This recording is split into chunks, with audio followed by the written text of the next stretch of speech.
conceito de soberania? O conceito de soberania é você, enquanto país, se basta. Você não depende da decisão de outros. As suas decisões, elas são soberanas. Você não precisa do amém de nenhum outro país. Soberania é isso, é você ser suficiente dentro do seu território. Você não ter dependência. O contrário de soberania é dependência. Então é o teste de soberania do Brasil. Ok, não vamos aplicar Magnitsky. Os Estados Unidos que se danem. A gente vai passar a usar elo agora. Vamos fazer uma bandeira de cartão de crédito. Vamos parar de negociar dólar. O Brasil tem que mostrar a soberania. Agora, o Brasil quer defender a soberania, dizendo, não, a gente quer continuar a depender de toda a tecnologia e sistema americano. Aí é uma defesa meio torta, né? O que parece a decisão do Dino foi... Primeiro que é monocrática, né? Então isso já é um pouco mais complicado. É uma decisão dele, mas mais do que tudo foi uma decisão política, total, né? Foi Você quer saber, foi um aviso, uma mensagem e sei lá o que, cada um interpreta da forma como quiser, mas foi uma decisão política. Aviso Olha, eu vou dizer o seguinte. Quando o Dino foi pra Suprema Corte, o que o Lula falou? É uma alegria ser pela primeira... que tá engasopado agora.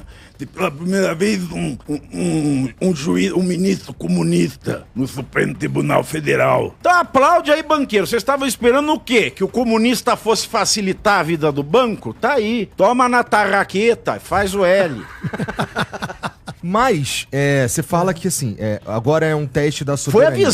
Foi avisado, hein? É o comunista, bicho, que é surpresa pra 0 pessoa. Não é comum, mas a gente já vai chegar lá. É o comunista que fala em Deus. Ele tá citando tanto a Bíblia.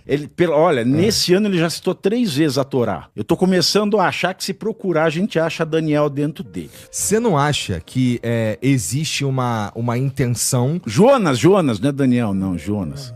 Jonas. Você não acha que não existe uma intenção dos Estados Unidos, do Trump, de interferir na maneira como a gente faz as coisas no Brasil, com a aplicação da lei Magnitsky ao Alexandre de Moraes e a uma outra galera ali? Por que eu tô dizendo isso? Porque existe a discussão de que tá rolando uma tentativa de interferência na soberania e na maneira como o Brasil opera nas suas próprias decisões judiciais. E não é defendendo. Certo. Mas essa ação... ela tem um impacto, ela é contra, de fato, um juiz do STF de um país. Pois é, aí a gente precisa voltar casas atrás, né? Eu optei pela vida de comunicador, mas a minha formação é toda jurídica. E como eu converso com os meus antigos professores, eu abandonei o mundo, a advocacia em especial, porque de que adianta você ser bem formado, estudar tanto, encher o rabicó de título para fazer uma tese e ela ser julgada pelo Toffoli, que nunca fez uma pós, nunca escreveu um livro, nem um artigo. Suspeito até que ele não tenha lido os livros. De que adianta? Então, quando a gente... Mas a única coisa que eu faço no direito ainda é dar aula, né? Eu leciono filosofia do direito. Então a gente tem que se perguntar, primeiro, é um juiz da Suprema Corte, é um ministro do Supremo Tribunal Federal. Bom, pelo papel timbrado mas o que é um ministro do Supremo Tribunal Federal? O ministro do Supremo Tribunal Federal é um sujeito que tem reputação ilibada, mais de 35 anos, é brasileiro nato e tem notável saber jurídico. E um Supremo, portanto, ele só existe quando existem 11 juízes que têm mais de 35 anos, são brasileiros natos, têm reputação ilibada, gozam dos seus direitos políticos e têm notável saber jurídico. O STF já perdeu, ele já rifou o notável saber jurídico há muito tempo. Desde 2007, o Brasil vem emplacando ministro atrás de ministro. Quando eu entrei na faculdade, eu lembro do professor Moreira Alves. Quando ele passava no corredor do Lago São Francisco, a gente fazia o nome do pai e dizia que ele não tinha notável saber jurídico, ele tinha santíssimo saber jurídico. Tamanho conhecimento que era do Moreira Alves, que faleceu o ano passado. Ele deve ter morrido de desgosto, né? Conhecendo o professor Moreira Alves, sabe o que ele pensava dessa atual composição do STF. Então começa o erro daí. O STF, ele tem sido Supremo, porque para você Supremos tem que ser uma coisa meio que sobre-humana, então você não pode entrar no calor do debate, você não pode entrar em briga de bar. Não existe ministro Supremo que entre em briga de bar, ele tem que estar acima da briga de bar. Isso é um ponto. O segundo ponto, porque ele é um ministro do Supremo, ele não pode cometer crimes, ele está acima do bem e do mal, ele saiu da condição humana? Não, de jeito nenhum. Muito pelo contrário, quando ele comete crimes, os crimes dele são mais sérios, porque ele tem que ser um modelo de alguma coisa boa, né? A mulher de César, basta ser honesta, tem que parecer honesta. Agora, no Brasil, elas não conseguem sequer parecer honestas. E o Alexandre de Moraes, ele, portanto, tomou decisões que violam os direitos humanos? Essa é uma pergunta que se faz, porque a Magnitsky se aplica a quem viola direitos fundamentais. Bom, vamos analisar. Os Estados Unidos querem interferir na soberania do Estado brasileiro. O que é Estado? Nós temos que conceituar Estado. Estado, a equação Estado é igual: território, povo e direito. Não tem ministro do STF, não tem presidente, não tem vice, não tem STF, não tem poder legislativo, judiciário e executivo. A equação da formação do Estado, e eu estou dando aqui a definição mais simples, que é do professor Dalmo de Abreu Dallari, fundador do PT. Estado é igual território, a gente vê no mapa, povo, somos todos nós, e direito. É o direito que define quais são os poderes, é o direito que define quem pode ocupar os poderes e de que forma pode ocupar os poderes. Portanto, um golpe de Estado ou ferir a soberania do Estado é você ferir o povo do Estado, o território do Estado ou o direito do Estado. Então vamos olhar o direito do Estado, porque o que se diz é que o Alexandre de Moraes está ferindo direitos fundamentais. Um dos direitos fundamentais, reconhecido na Carta de 1948 da ONU, é o direito ao devido processo legal e à ampla defesa. A Constituição Brasileira de 88, mais escangalhada que rapariga de beira de estrada, sabe, em dia de saque do FGTS, uma coisa louca. Ela diz que o processo criminal no Brasil, ele, mais do que qualquer outro processo administrativo, civil, de família, qualquer coisa, ele não tem só que observar a legalidade, ele tem que observar o princípio da amplíssima, da estritíssima legalidade, é a Constituição que diz isso, princípio da estrita legalidade. Então, tudo que acontece no processo criminal tem que estar previsto na lei, tem que estar escrito numa lei anterior aos fatos. Uhum. O que está escrito na lei? Vamos ficar só no caso do Bolsonaro, porque eu posso aqui passar horas e horas discorrendo, porque eu já fiz uma análise, uma limpa de tudo. A denúncia contra o Bolsonaro. E não quero defender Bolsonaro, nem Lula, nem LG. Eu quero falar o que está no direito e o que aconteceu. O que aconteceu? Tinha uma investigação da Polícia Federal. Essa investigação diz a Lei 8.038 de 1990, que regula o processo criminal quando ele tem competência originária para processos criminais. Ok? Ok. Lei 8.038, que é mencionada logo na ementa, que é o resumo do acórdão, que acolheu a denúncia da PGR e transformou o Bolsonaro mais 31 pessoas réus como a cabeça do golpismo. Bom, pois bem, o que disse nessa ementa? Atendeu-se integralmente à Lei 8.038. Atendeu-se integralmente ela foi respeitada por completo. Aí o que diz essa lei? Essa lei, ela diz o seguinte no artigo 3º. Quando um inquérito na Polícia Federal recebe pedido do PGR para que ele seja arquivado, o juiz no STF, ele tem que obrigatoriamente arquivar. O Augusto Aras, PGR anterior ao Paulo Gonet, ele pediu o arquivamento desse inquérito. O Alexandre de Moraes mandou arquivar? Não. Ah, mas a lei não vê uma exceção a essa regra? Vê. Quando o juiz relator não quer arquivar, ele tem que mandar para o plenário decidir se isso continua ou se isso vai ao arquivo. Foi mandado ao plenário? Não. Então o inquérito já deveria ter acabado. Não acabou. Mas vamos fingir que no Aras não pediu para arquivar. O que a lei diz no artigo 1º da Lei 8.038? É só dar Google, gente. Se você não for analfabeto, você vai ler o que está escrito ali. O artigo 1º diz o seguinte: a partir do dia que o PGR recebe o relatório, ou seja, a conclusão do trabalho de investigação da Polícia Federal, ele tem um prazo para denunciar ou não. E o que a gente aprende, qualquer primeiranista de direito sabe, você pode perder tudo no direito, menos o prazo. Perda de prazo é irremediável. Então o que diz a Lei 8.038 no artigo 1º? Do dia que o Paulo Gonet recebeu o relatório da Polícia Federal, e ele o recebeu no dia 26 de novembro de 2024, ele teria, veja bem, 15 dias para apresentar a denúncia contra o Bolsonaro. 15 dias úteis. Só que, se existe algum dos investigados preso preventivamente, o prazo vai para 5. Então o Paulo Gonet recebeu o relatório no dia 26 de novembro de 2024, o prazo dele acabaria no dia 3 de dezembro de 2024, porque tinha o Mauro Cid, naquela época preso, ou se não tivesse preso estava com tornozeleira, tem o Braga Neto que está preso até hoje, então o prazo é de 5. Tá. Ele apresentou a denúncia no dia 3 de dezembro de 2024? Não, ele apresentou a denúncia no dia dia 18 de fevereiro de 2025. Não foi nem perto. Ah, mas não tem uma exceção na lei que permite ele levar mais tempo, porque o caso é complexo, né? Tem aquele monte de página, etc. Tem, claro, a lei dá uma opção. A lei diz que, se o PGR não conseguir apresentar a denúncia em 5 dias, ele tem que pedir para o juiz mais prazo indeterminado. Ele pode demorar quando ele quiser, mas desde que o juiz, ele libere todos os investigados que estão em prisão preventiva ou cumprindo cautelar, ou seja, não pode ter nem tornozeleira eletrônica. Aí ele pode entregar a denúncia no prazo que ele quiser. Mas ele pediu? Não. O Braga Neto foi solto? Não. Ele demorou o tempo que ele quis para apresentar a denúncia? Demorou. Então o prazo não foi cumprido. Então nós estamos discutindo hoje o cerceamento da coisa mais básica de quando se fala em segurança jurídica, que é prazo processual. Deixa eu falar uma coisa? Posso interromper? Eu quero acabar só nesse exemplo. Não, só isso. Você com o seu conhecimento das leis, de códigos e tudo mais, né, e das datas e tudo mais, mas também existem muitos juristas e muitos advogados e muitos juristas importantes. É isso que eu não me conformo. Que consideram que o que foi feito e o que está sendo feito não transige ou não violenta ou não desrespeita a lei da forma como você está dizendo que uma série de juristas e especialistas dizem que violenta e que não está certo. Então, eu vi várias declarações e isso me espanta muito.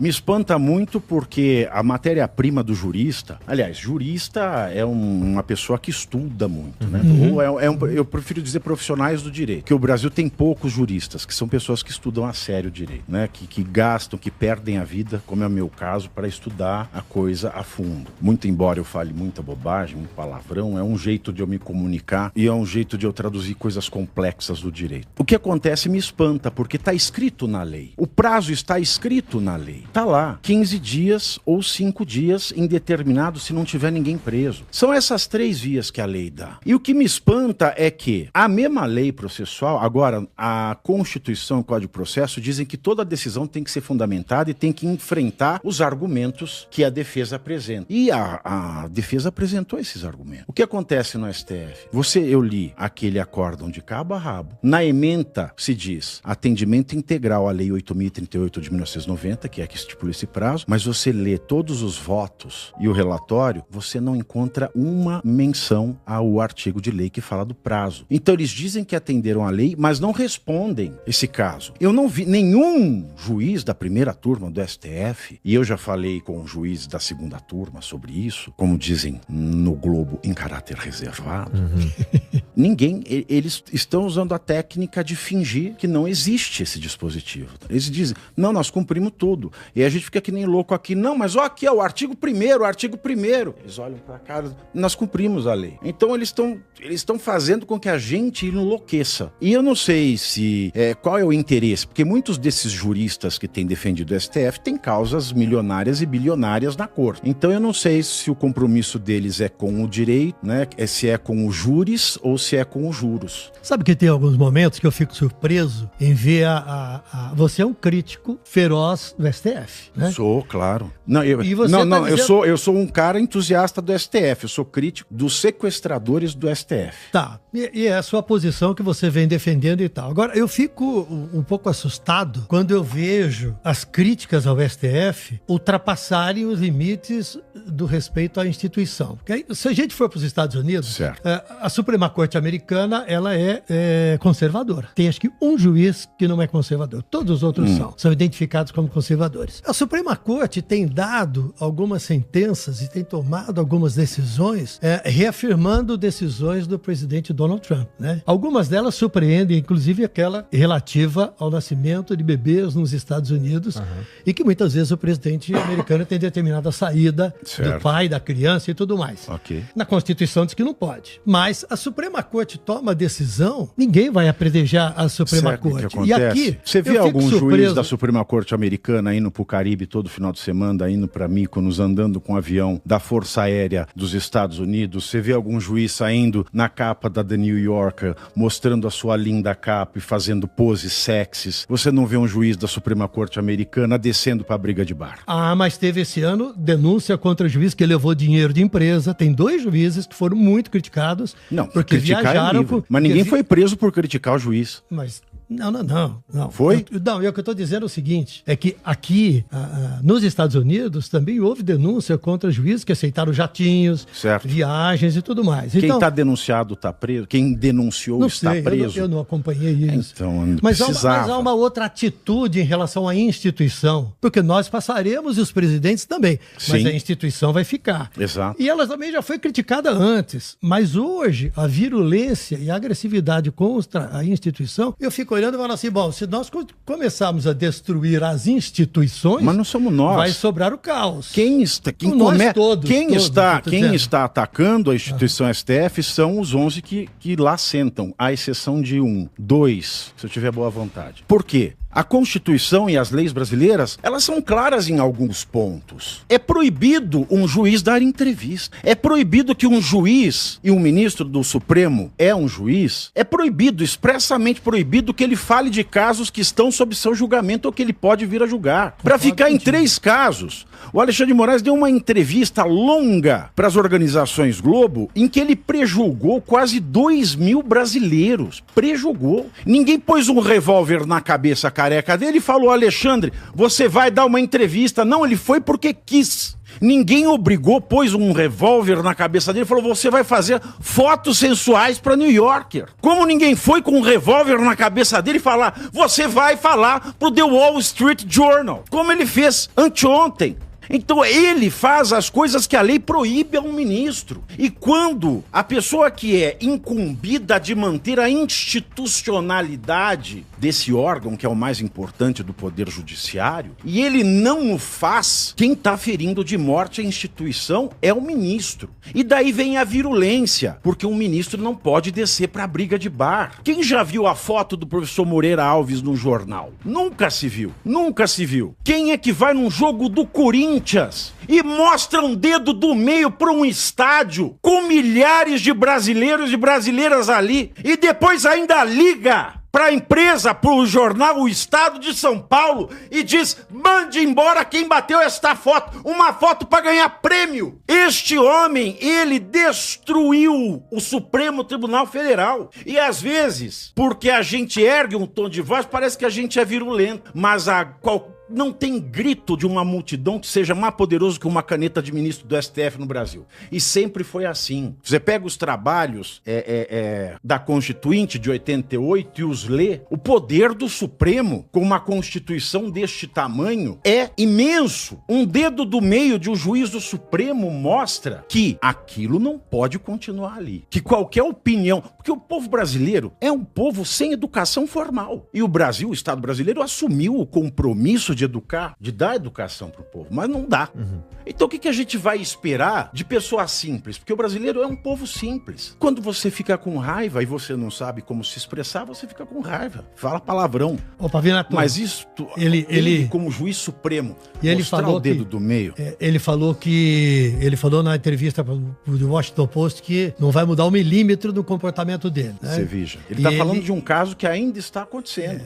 E ele disse que as provas serão olhadas, tudo vai ser analisado, foram ouvidos 179 depoimentos e que tudo está sendo feito de acordo com a lei. Veja, né? O depoimento do Cid. Quando ele fala, quero lembrar aqui que o senhor, se o seu depoimento for satisfatório, nós vamos cancelar o acordo de não fazer a persecução criminal contra sua mulher, sua filha e seu pai. O que é isso? O que é isso? Como diria Maria do Rosário com Jair Bolsonaro, o que é isso? O que a lei brasileira estipula em acordo de delação premiada? O acordo não poderá ter benefícios que ultrapassem o indivíduo do colaborador. Então a lei proíbe uma homologação de um contrato de colaboração que coloque filha, pai, esposa. E ele acha isso natural. E quando a gente faz a pergunta certa, e a lei?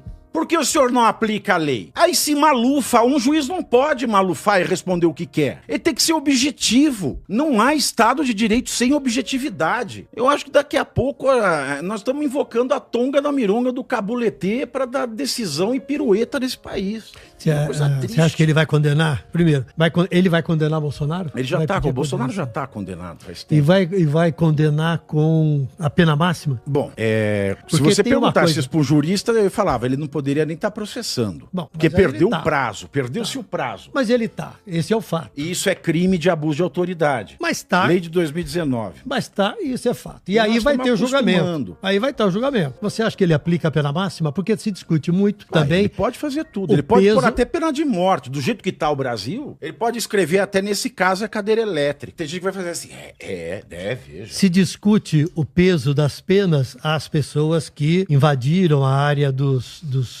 3 tribunais. Sim. E foram condenadas a 14 anos, a 17 anos. Se discute muito o tamanho dessas penas em relação àquilo que foi comprovado ou não. Foi comprovado no mínimo que as pessoas estavam lá. Mas tem outras coisas lá que foram incluídas nas investigações, no inquérito e no julgamento. Você acha que em algum momento vai se voltar a discutir a pena destas pessoas? Não tem como, juridicamente não tem como, porque é tudo nulo, não tem validade jurídica nenhuma. Eu fiz uma pesquisa de jurisprudência nos estados, sabe quantos % de traficantes que são presos traficando com fuzil na mão, sabe quantos % é de 17 ou mais anos de reclusão? 0, todos são penas menores. Você traficar com um fuzil automático no Brasil não dá isso. Aí, usa o critério de proporcionalidade que quiser, mas é tudo um absurdo. Quando o Sérgio Moro fez o que fez com o Lula, e eu passei 2 anos e meio sendo chamado de comunista. Porque tu achava que ia... O Sérgio Moro, ele engendrou todo esse zeitgeist do inferno que hoje é praticado pelo Alexandre de Moraes. Verdade. Só que ele não se tocou que ele não era um juiz do Supremo, ele era um juiz de primeira instância. Agora, quando esse método Moro é aplicado no Supremo, aí o caos está instaurado. E sabe o que é mais engraçado de ver? Teve uma ocasião, e esta ocasião levou o ministro Gilmar Mendes a chorar em uma sessão. O então advogado do presidente Lula, Cristiano Zanin Martins, hoje ministro do STF, da primeira turma do Alexandre de Moraes, presidente da primeira turma do Alexandre de Moraes, ele pediu um à parte porque o Moro estava atropelando uma etapa da audiência. E o Moro se virou para o Cristiano Zanin e disse o seguinte: se o senhor quer presidir a audiência, faça concurso. Isso foi um desrespeito danado a um advogado. Eu, como advogado, à época, nossa, se um juiz falasse isso pra mim, ele saia ascendente da audiência e eu saia preso. Mas ele falou, isso causou comoção no STJ, etc. E, há algumas semanas, o advogado do Felipe Martins, na primeira turma, pediu um à parte, porque o Alexandre estava editando trechos de uma conversa, e de fato está fazendo. Sabe o que o Alexandre disse para o advogado Felipe Martins? O quê? Se o senhor quiser mandar na audiência, o senhor preste concurso. Mesma coisa. E o que o Cristiano Zanin fez? Não vi, não sei. Exato. Ninguém falou nada. Exato. Agora vem cá, Pavinato, você não enxerga a gravidade do que aconteceu e do que é chamado como tentativa de um golpe de Estado? Eu enxergo. Não, eu não enxergo como golpe de Estado. Eu enxergo como a gravidade da desinformação, mas não porque as pessoas foram levadas a dar um golpe. A gravidade de desinformação na vida das pessoas, de levá-las a acreditar que ir para Brasília num domingo de recesso, que não tem um deputado, um senador e um juiz do STF em Brasília, fosse mudar alguma coisa. Isso me preocupa quanto à ignorância. Agora, vamos fazer hipóteses, vamos imaginar que todos que estavam ali eram realmente pessoas perigosíssimas que foram dar um golpe. Vamos trabalhar com essa hipótese. Vamos considerar que todos queriam dar um golpe, queriam fuzilar e empalar o corpo nu de Alexandre de Moraes no centro da Praça dos Três Poderes. Todos estavam comungando e compartilharam ali tarefas, né? Um vai fazer uma coisa, outro estava tudo organizado. Vamos falar que realmente seria um golpe como nenhum outro. Mesmo nessa hipótese, em que todos assumem a sua vontade assassina de empalar tão nobre ministro do STF e apear o poder poder pelas mãos e entregar a Débora dos Santos o Ministério da Saúde e entregar ao João das Couves o Ministério da Fazenda. Considerando tudo isso, eu tenho que pensar o seguinte: ou eu sou o Estado de Direito ou eu sou o Estado de exceção. Se eu sou o Estado de Direito, eu preciso condená-los seguindo o princípio da estrita legalidade. Eu fiz isso? Não, então tá errado. Ah, mas isso é muito grave. É, de fato, essa hipótese que eu estou considerando, ela é muito. Então, não há que haver uma exceção. Bom, no Estado Democrático de Direito, a exceção é prevista pela própria Constituição, que no caso é o Estado de sítio ou o Estado de defesa. São duas hipóteses, que tem que passar pelo Conselho da República, tem que ter aprovação do Congresso. São as únicas duas exceções previstas à vigência do direito. Ah, mas isso é tão grave, tão inimaginável, que não dava nem para prever. Então é mais fácil fuzilar, põe no paredão e fuzila, acaba com esse lenga-lenga. Porque é a mesma coisa, é você fuzilar. É a mesma coisa. Quando você especificamente você citou o grupo de pessoas que foi lá no Palácio, porque eu comecei a pergunta assim, né? Uma dessas pessoas ficaram 2 meses na frente do quartel pregando o golpe, o que é um crime, pedindo a intervenção militar, o que é um crime capitulado na Constituição. Certo. Pedindo intervenção militar, pedindo que os militares voltassem ao poder, todos são crimes. Mas isso não é crime de golpe, isso é só incitação ao crime, que não dá nem prisão preventiva. É que eu te perguntei de uma forma geral e você falou de um aspecto específico. E nós, cidadãos, não podemos chegar diante de uma autoridade e falar, mas eu não sabia que isso não é crime. Não pode. A gente não pode. Que nem o Alexandre de Moraes, ele não pode virar e falar, eu não sabia que não rever a prisão preventiva de 90 em 90 dias e deixar uma pessoa presa até morrer, que é o caso do Clesão, eu não sabia que era crime de abuso de autoridade. Ele menos ainda. Agora, que crime que teriam cometido as pessoas que ficaram 2 meses? Incitação ao golpismo. Mas é o crime de incitação, porque o golpismo só existiria se as Forças Armadas falassem, povo, se é para o bem geral da nação e felicidade de todos, digam que a Esquadrilha da Fumaça vai sair agora e não vai sobrar para ninguém. Nós vamos arrupiar. Mas não aconteceu.